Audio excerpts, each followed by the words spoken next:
Alrighty, recap from the backyard ultra. My first backyard ultra. Let's start with my training. I just did lots of steady Ks, plenty of elevation, but no speed work, and that was important, which I'll touch on later. Haven't done any speed stuff for probably about 3 months or so. A lot of it was just nice, relaxed, steady, on feel mostly. All of it actually. I didn't use heart rate strap for any of it. And that was good. It did the trick for 100 Ks at Backyard Ultra, but I'll speak a bit more about it later in the takeaways that I learned from it. Just 7 days a week. I ran actually 39 days straight, which is the first time I've done anything more than a couple of days linked in a row. Just started with, 130, 160, then 200k week, and then back down to 140, then 98, and then the week of. Then into the taper. Taper went good, wasn't as dramatic as, say, last year when I was doing intensity for my quick marathon. That was a big noticeable difference. Initially in the first week, there was definitely some fatigue there that had to get through, and there was like a taking the pressure off doing a huge week, a 200k week. I've never done that before. So there was definitely some feels that were felt in the first week. But then from there, not too dramatic. There's definitely ups and downs, and a few days you're kind of like, whoa, this is feeling weird, and then the very next day it all comes right. I did speak in my previous video, or a couple of videos ago, the pre-ultra chat, that the week of the event on the Tuesday randomly got just a mild headache, and it got worse in the afternoon, and just legs and muscles just shaky and weak feeling, but then the very next day good as gold again. Therefore taper went good. I felt refreshed and not fatigued going into the event, which was cool. Nicely refreshed. The night before I had a raw day. I actually slept really well too. Got 7.25 hours sleep. So the night before an event like that, often your mind is racing. I'm definitely getting better at not allowing that to happen, which is cool. Because when you're lying in bed trying to sleep, knowing that you need to rest and your mind's just going, "Ooh," it's not ideal. And certainly if you get any sleep that night, waking up then going, oh, I only got 2 hours sleep or 3 hours sleep, it's not helpful. But in saying that, the night before my fastest ever marathon, the night before my fastest ever half marathon, I ran 125.30 something, and I got about 2 hours sleep the night before. So that's proof to me that you can get away with the night before being shit for sleep, and you don't need it if you want to perform. Obviously it's better probably. I don't have any scientific evidence that that's the case, but in my own personal experience, obviously sleeping well before an event gets you waking up and going, cool, I feel refreshed, I got a decent amount of sleep, and you're in a really good place to go and do the thing, whatever the thing is. The event and the details of it started at 9 AM. A cool time to start, I think, because I got a decent night's sleep. Whereas like the miler, my big one that I did previous, it started at 4 AM, so best case scenario you're going to get a handful of hours. I think I got about 3 hours if I recollect that right, and that's not much. Whereas 7 and a bit is quite a considerable difference. And then 9 AM start, away you go, on the hour, every hour, nice and simple. The watch is on the hour, so if you go, I can't remember how many laps I've done, all you have to do is look down and go, whatever many hours you're up to, that's how many you've done. And apart from that, it was very simple. So the course is all laid out super well. You couldn't get it wrong. Apparently somebody did, but yeah, anyone who's done any kind of event before, very simple. Follow the loop. And actually the finish and the start is the same thing. So you go in and out about a probably 300 to 500 meter section every single time the same, which was definitely taking its toll on the mind for sure. So apart from that, everyone had their tents close by, and you could go to your tent after you've come through the finish or your gazebo, your shelter, whatever you had set up there. Some people slept in caravans the night before. That's quite cool. It's definitely a cool event and cool place to be if you're into endurance sports. Next one, I'll go through a run through of the day. I felt nice and refreshed, got a decent sleep as I said, got going, just took it nice and steady. I thought in my mind that I was going to be doing 55 minute laps and then having 5-6 minutes being enough to have some food and have a drink, which again, like in the learnings you'll see soon, I've definitely changed my view on that. Got going, first lap, no worries. There was heaps of people. Apparently there was 184 starters, I think, somewhere there. A lot of people in the starting corral, and it was the case for probably 4 laps, and then from about 4 laps onwards a bunch of people dropped out because most people were quite serious, but there's obviously some that just want to come along and see how far they can go. I skipped ahead a little bit to 4 laps, but the third lap it did rain a little bit and I was in road shoes. Also in the learnings you'll see something about that. It was slippery, very slippery in parts, and the forecast was that it wasn't meant to rain later in the day, which was cool, and that ended up being the case. It ended up drying out, which is ideal, but certainly on lap 3 I wasn't in the happiest places, just trying not to fall over in my slippery, well-worn road shoes. I did take another pair and I did swap them out after that lap, and that got heaps better because the other shoes were newer and they had heaps of tread on them, and from there I felt much more in a happy place of just knowing that I'm not going to slip on in the slippery parts like slushy mud.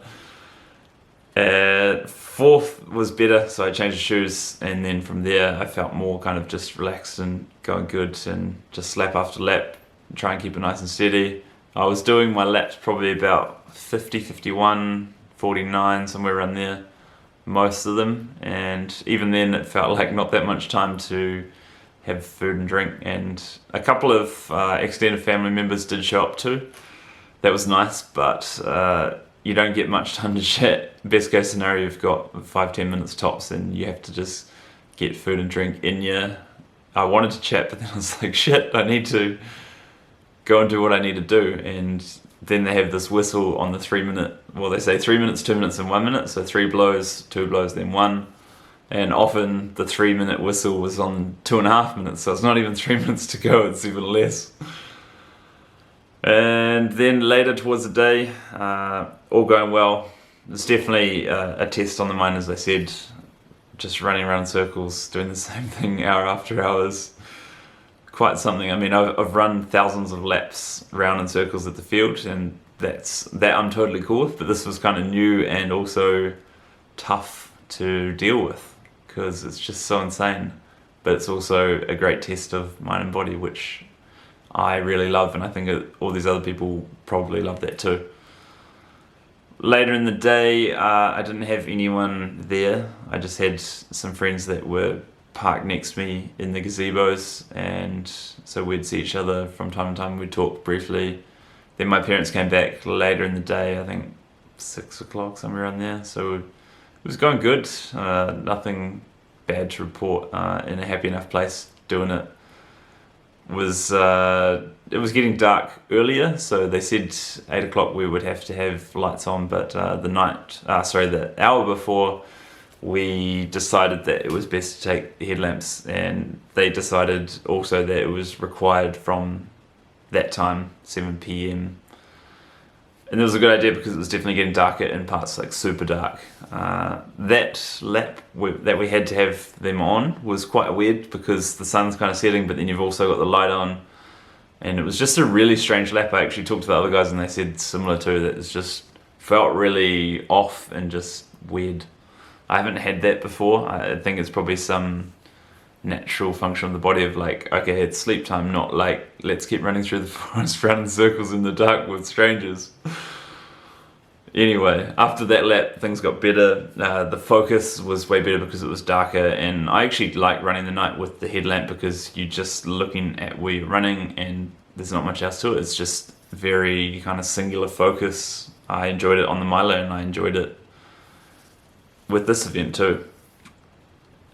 a few more laps in the dark. It was definitely tougher at night because you're getting tired, and the kind of you try and put your foot down gently, and often you don't because you can't see that depth perception of just where the ground is. You get kind of more sloppy at landing on your feet, if that makes sense. Runners will know exactly what I'm talking about. So that wasn't so good. When was it? Lap 13 that I started getting sore in my kind of right lower leg, which kind of ended up ending it, unfortunately. It was just like my legs weren't conditioned for that, I think. I hadn't done that much training on the trails and on super technical stuff as well. There was gravel, slushy mud, a floating bridge, so there was kind of like almost like pallets on big kind of plastic drums that were floating. You had to walk across that. It was a decent climb right in there. Very technical tree roots, a couple of little bridges, grates also to cross, metal grates, tree roots, rocks. Not simple, very, I would say, hardcore. Even when you're the freshest and feeling the sharpest. So lap after lap, things are only going to deteriorate. But after that, it was, where were we? So that was 13. We'd gone past halfway to 100 miles. And I thought, okay, this is good. Halfway, 12. There's potentially going to be 10 to 12 laps in the dark with the headlamp on until sunrise. And I had kind of allowed for that to be, and I was kind of in a really good, decent place mentally. Like, some laps were really good, you felt solid and you've got this, and then other laps you kind of like, oh man, I'm grinding, and that was a tough lap, came in at, let's say, 55 or whatever. So it's very up and down. It's quite different to what I'm used to. Then the leg just started getting more and more sore. At that place, when we were now, it's like the 14th that I could definitely feel it. And I thought, all right, I'll give it. I said to the guys when I came in after 14 that this might be my last lap because my leg's sore and I don't know if it's going to get any better. And they said, oh, no, come on, like, keep going. You know, this is saying just one more lap. And it is just one more lap. When you finish another lap, just another lap. And so I started on 15, and from then I just thought, nah, this is definitely not going to be my day. It's not going to be a personal best distance day. Therefore, this is going to be the last one, because it got quite sore. I tried to step on it gently, and when you're doing that, when you're trying to compensate and you're trying to do that, it's not going to last long term. Like, you might get through another lap or whatever, and then if you grind on, you're probably going to do more damage or just make it worse. So I decided to call it, set the pride aside and just go, all right, 'tis what it is. Which was a shame, because at that stage when I came in on that lap, I finished it in a decent time, even though my leg was really quite sore at that stage. And the head was mentally strong at that stage because there was 9 to go. So in my mind, you've got single figures down to 100-mile distance. And the engine, like, powering me was fine. I could get through the laps, no worries. It was tough mentally thinking about doing that time and time again at that time of the night. But the only thing that was stopping me in that moment was the structure, my body, my leg just saying nah.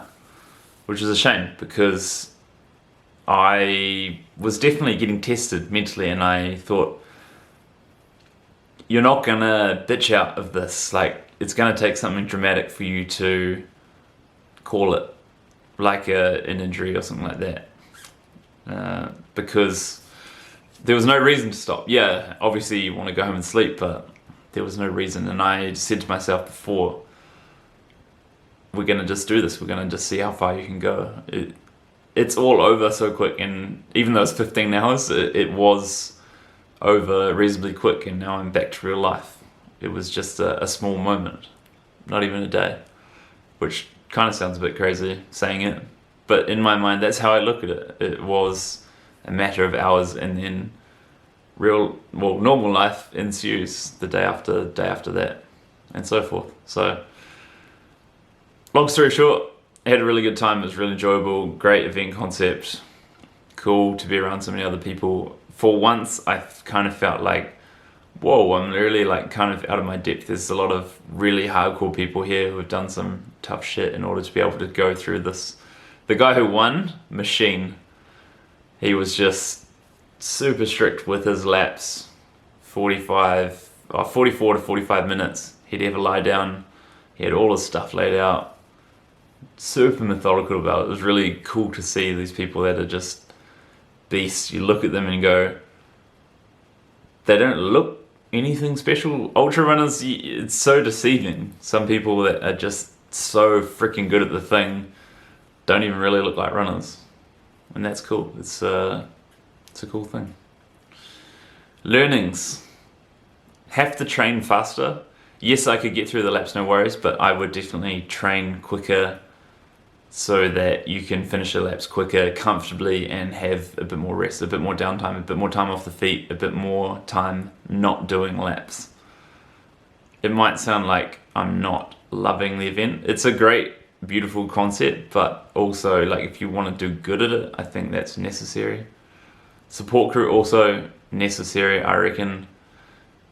You just need help in order to pull off these big things.